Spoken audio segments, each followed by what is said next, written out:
कठी तीर कमान मां बेली में आमार न मुंह बो पर मुंह में आगी तूं मता तुझो ही तो खे लगे तू बेकदरा तेरी दिल बेकदरी तेरी कातुन अखियां बेकदरियां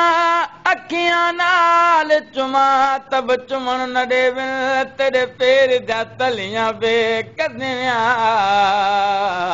तेरे पैर ढकन दस को न देवन तेरे गोठ दा गलियां बेकदरियां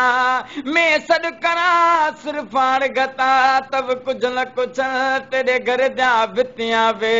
कदरिया हिक गाल करा उस्ताद बुखारी तेरे सभई गालियां बेकदरिया तू जान तेरा कम जाने अस शहर तेरा छोड़ वेसू इथा दिल भला मन आंदे आसे ए वाला टोटे कीती ट्रोड़ी वेसू असा वली न वासू अखे कंबरानी जर जका मुकू मोड़ी वेसू ऐ वरी शहर तुझे में प्यारा नचबो जिए यार गुजरी जिए यार गुजरी जिए यार गुजरी गुजारे वञबो वरी शहर तुझे में प्यारा नचबो वरी शहर तुझे में सुना नचबो ऐ पकी दिल प्यारा ही पंहिंजी करे बस पकी दिल प्यारा ही पंहिंजी करे बस पकी दिल प्यारा ही पंहिंजी करे बस इहो सूर दिल जो न कंहिं सलबो जीअं यार गुज़री जीअं यार गुज़री गुज़ारे ई वञबो वरी शहर तुंहिंजे में प्यारा नचबो हाँ कान कनी जे कान था कानू कढूं कलजूं असी पान उतामरा अला बेली कढूं न कंहिंजी कान पर हमले किणे साजन कान था कानू कढूं कलजूं है घुरायो बि तोई धिकारी बि तूं थो घुरायो बि तोई धिकारी बि तूं थो घुरायो बि तोई धिकारी बि तूं थो है वण समान तोखे ईअं हाणे चइबो जीअं यार गुज़री जीअं यार गुज़री गुज़ारे ई वञबो